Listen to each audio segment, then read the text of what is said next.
자, 그 다음 단계로 넘어가면 탄수립이 이야기입니다. 그렇다면 우리가 탄수립을 어떻게 할 것인가? 탄수립은 뭐 여러 가지 이야기가 되겠습니다만, 우리나라에서는 이제 앞에서 말씀하셨다시피 2010년에 발표됐고요. 전 세계적으로 탄수립에 관한 이야기가 본격화된 것은 2018년부터라고 보시면 됩니다. 물론 2015년 파리 기후 체제에서 2도 상승 제한, 2.5도 상승 제한을 결의하면서 대개 탄수립을 해야 이야기가 나옵니다만, 탄소 중립을 하지 않으면 안 된다는 최종 결정과 메시지를 이제 본격적으로 띄우기 시작한 것은 2018년 인천 송도에서 열렸던 IPCC 임시총회에서 세계 학자들이 모여가지고 거기서 최종 결론을 내린 것이었습니다. 그것이 바로 2050년까지 탄소 중립을 하지 않으면 2.5도 상승은 이제 물건은 한다. 그때부터 이제는 탄소 중립을 하지는 안 된다는 이런 여러 가지 절박한 의식들이 글로벌 커뮤니티에 생겨나기 시작한 겁니다. 그렇게 해서 그 이듬해 기후행동 정상회의가 유엔에서 열렸고요. 제가 주무장관으로서 대통령 모시고 유엔에 참석을 하면서 그해 탄소 중립을 선언하는 국가가 한 154개국이었는가 45개국이었는가 그렇습니다. 그만큼 이제 탄소 중립이 글로벌 캠페인이 된 겁니다.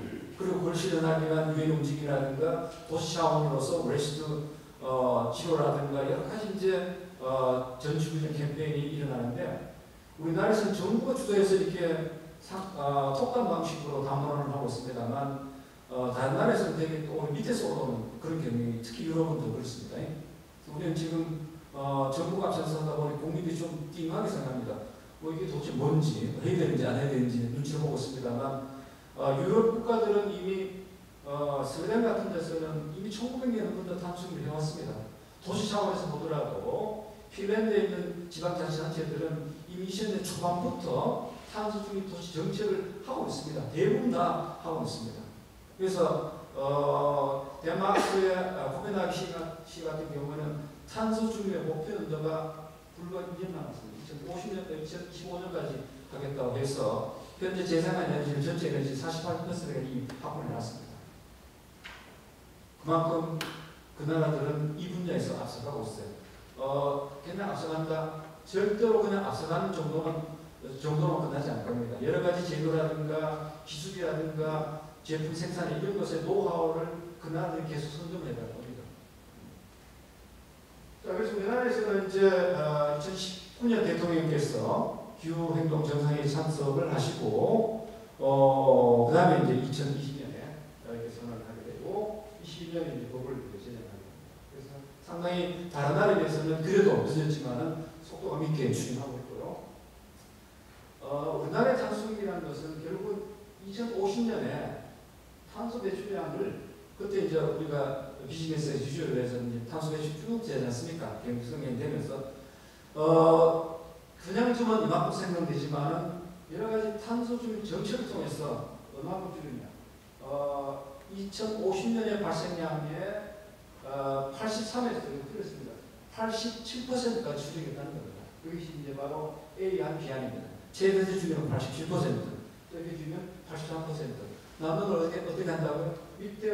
손 밑에 있는 나머지는 CCUS라든가 싱크라든가 흡수라든가 이런 통해서 이제 없애겠다는 겁니다. 여기 여러 기술 정책 다 따라가야 되겠죠. 우리나라에서 탄소 중립 정책은 바로 요 표로 우리가 이걸 했습니다. 요 상식으로. 그래서 탄소 중립이라는 것은 지금 말씀드렸습니다. 우리가 최대한 감축을 하고 부득불 나는 배출 탄소를 수상과 방법을 가리지 않고 없애는 겁니다. 요걸 이제 리무버리를 하는데요.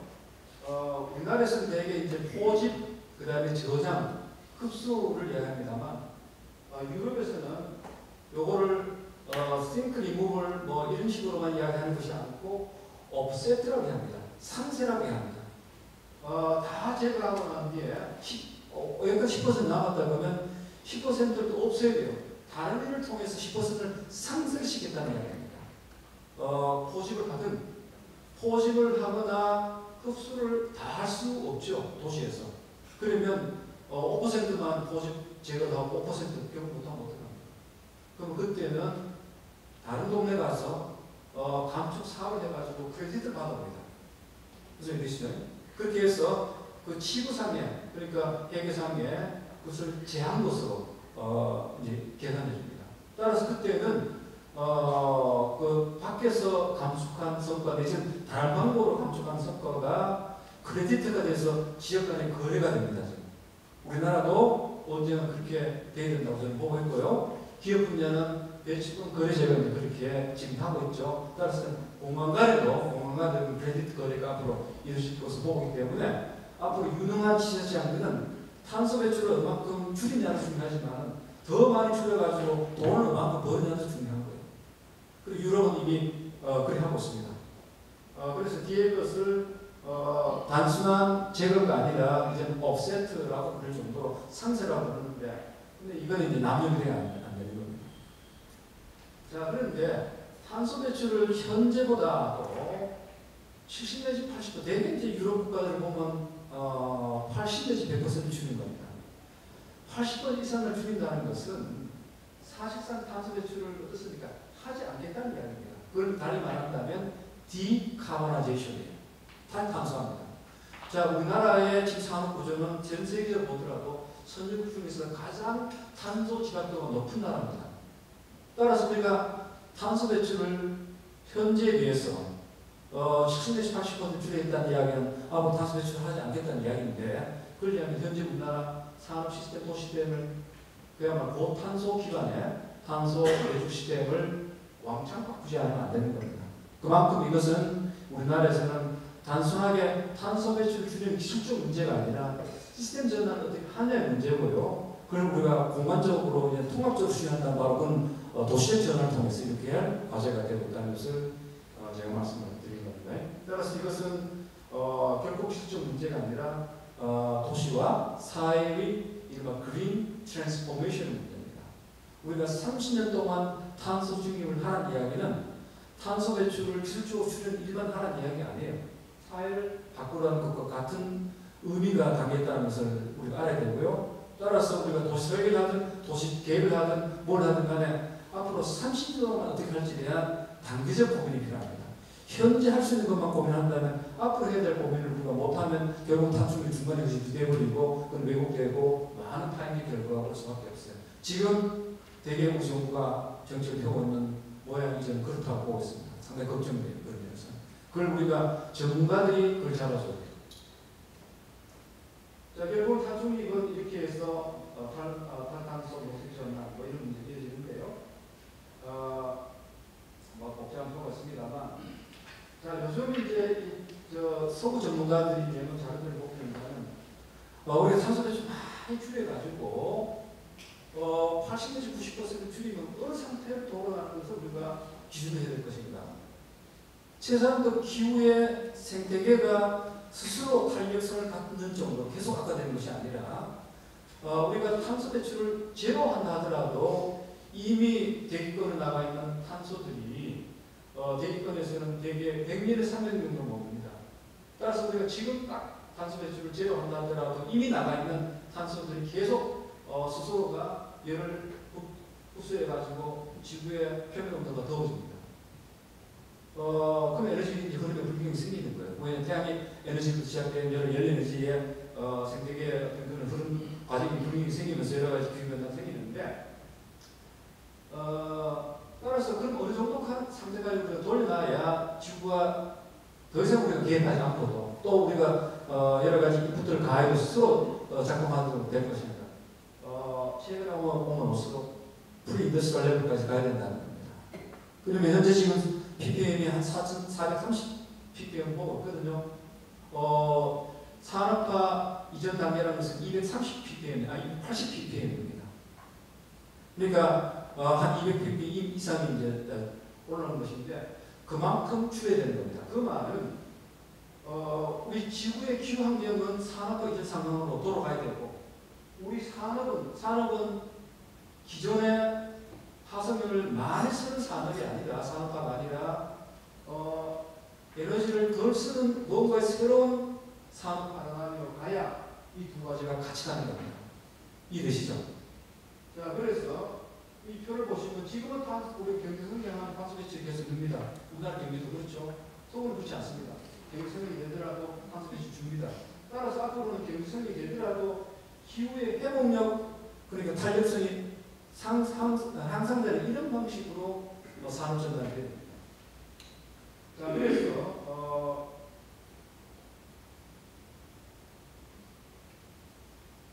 그래서 이제 근대에 와서는 이런 이제 산업화를 여러분들 이 용어는 조금 들어가도 듣고 기억 잘 해주셔도 된다고 보는데요. 제5차 산업혁명이라고 보습니다.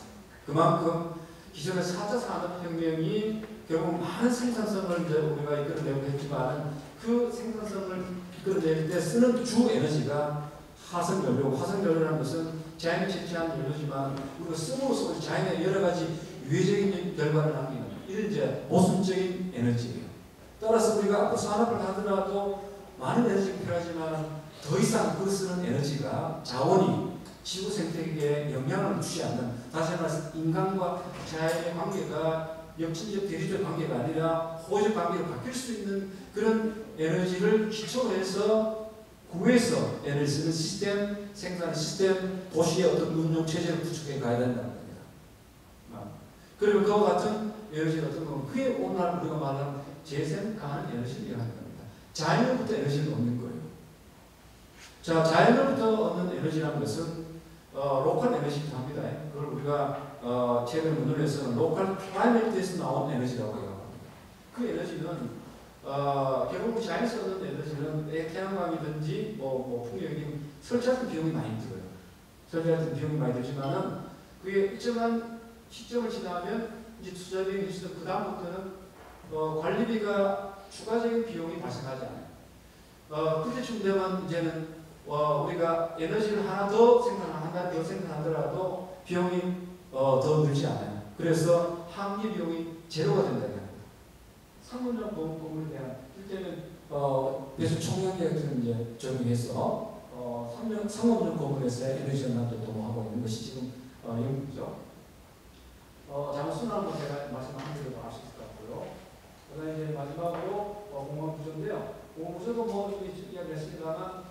요거 제가 자료에서 본 겁니다만 미국의 보스턴의 경우에서는 길 스마트 조닝이라는 제도를 도입해가지고 이 용도 지역 지구에서는 여러 가지 탑승에 관련된 사업들을 지금 하고 있습니다. 이를테면 건물 수송 자원순환에 대한 기술 적용 지원 사업을 하는 이런 것이라든가 에너지를 그 단위에서는 온사이트 방식으로 생산 유통할 수 있는 여러 가지 사업들을 추진하고 상업지역에 대한 이를테면 스마트 엔터프라이즈 같은 것을 설정해서 상업지역에서도 상업용 건물에서도 에너지 전환을 도모하고 특히 이제 건물 유형별로 이를테면 주거 상업 용도별로 배출량을 줄이는 가이드라인을 부여하거나 그 다음에 배출 총량을 상한을 정하거나 해서 요구지역별로 혹은 용도별 건축물 용도별로 에너지 사용을 바꾸거나 줄이는 이런 일을 하고 있고요. 그 다음에 TOD 사업도 하고 있고, 그 다음에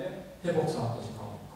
따라서 우리나라에서 이런 것들은 꼭 단기적으로 도입할 만한 그런 정책적인 하나의 그 방법이 되겠죠.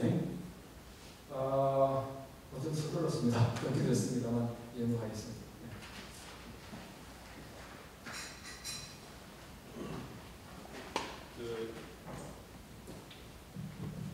열정적으로 강의해 주신 정영 회장님께 좀 박수 부탁드립니다. 혹시 플로어에서 오늘 강의를 들으시고 궁금한 사항 있으시거나 질문 있으신가요? 혹시 없어요? 제가 간단한 질문 하나 좀 드려도 될까요?